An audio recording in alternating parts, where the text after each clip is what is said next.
காலை நேர பிரதான செய்திகளின் ஊடாக நர்மதா சிறில் முதலில் தலைப்பு செய்திகள்.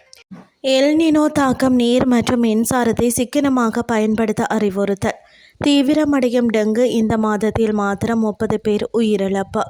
அமெரிக்காவில் பயங்கர துப்பாக்கிச்சூடு, சிதறி ஓடிய மக்கள், 2 பலி, பலர் காயம். இனி விரிவான செய்திகள். எல் நினோ காலநிலை மாற்றத்தின் தாக்கம் காரணமாக இலங்கையில் எதிர்வரும் மாதங்களில் வெப்பநிலை அதிகரிப்புடன் மழை வீழ்ச்சியும் குறையக்கூடும் என எதிர்பார்க்கப்பட்டுள்ளது.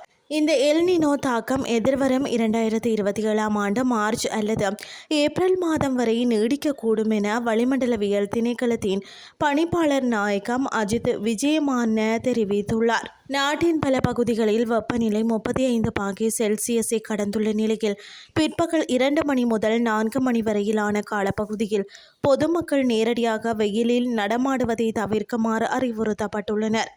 அத்துடன் எதிர்வரும் ஆகஸ்ட் மற்றும் செப்டம்பர் மாதங்களில் நீர்நிலைகளின் நீர்மட்டம் குறையக்கூடும் என்பதால் நீர் மற்றும் மின்சாரத்தை பொதுமக்கள் சிக்கனமாக பயன்படுத்துமாறும் அதிகாரிகள் கேட்டுக்கொண்டுள்ளனர். நாட்டில் பதிவான 61 டெங்கு மரணங்களில் 30 மரணங்கள் இந்த மாதத்தில் மட்டுமே பதிவாகியுள்ளதாக அரசாங்க மருத்துவ அதிகாரிகள் சங்கம் தெரிவித்துள்ளது. கொழும்பில் நேற்று நடைபெற்ற ஊடகவியலாளர் சந்திப்பில் கலந்து கொண்டு கருத்து தெரிவித்த அந்த சங்கத்தின் உதவி செயலாளர் மருத்துவர் சமில் விஜயசிங்க இதனை உறுதிப்படுத்தியுள்ளார். நேற்றைய தினம் அடையாளம் காணப்பட்ட 500 புதிய நோயாளர்களுடன் நாட்டில் இதுவரை பதிவாகியுள்ள மொத்த டெங்கு நோயாளிகளின் எண்ணிக்கை 8211ஆக உயர்வடைந்துள்ளது.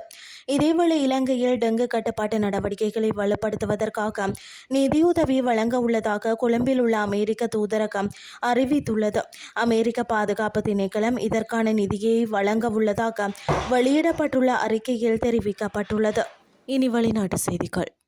அமெரிக்காவில் நடைபெற்ற உணவு திருவிழாவில் நடந்த துப்பாக்கிச்சூட்டு சம்பவத்தில் 2 உயிரிழந்துள்ளதுடன் 2 வயது குழந்தை உட்பட 5 காயமடைந்துள்ளதாக சர்வதேச ஊடகங்கள் செய்தி வெளியிட்டுள்ளன.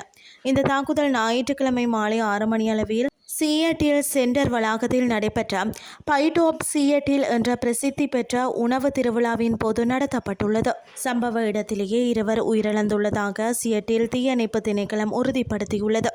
நிகழ்வில் ஆயிரக்கணக்கான மக்கள் கலந்து கொண்டிருந்த வேளையில் திடீரென 7 முதல் 8 முறை துப்பாக்கிச்சூடு சத்தம் கேட்டதாகவும் அதிர்ச்சியடைந்த மக்கள் நாலாபுறமும் சிதறி ஓடியதாகவும் சம்பவத்தில் நேரில் பார்த்தவர்கள் தெரிவித்துள்ளனர்.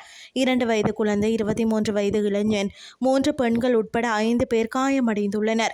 காயமடைந்தவர்களில் ஒரு பெண்ணின் நிலைமை மிகவும் கவலைக்கிடமாக உள்ளதால் அவருக்கு வைத்தியசாலையில் தீவிர சிகிச்சை அளிக்கப்பட்டு வருகிறது. துப்பாக்கிச் சூட்டை நடத்திய நபர் குறித்தோ அல்லது இந்த தாக்குதலின் பின்னணியில் உள்ள காரணம் குறித்தோ உத்தியோகபூர்வ தகவல் எதுவும் இதுவரை வெளியிடப்படவில்லை. இத்துடன் செய்திகள் யாவும் நிறைவடைகின்றது. அடுத்த இரவு 8:30 எதிர்பாருங்கள். நன்றி.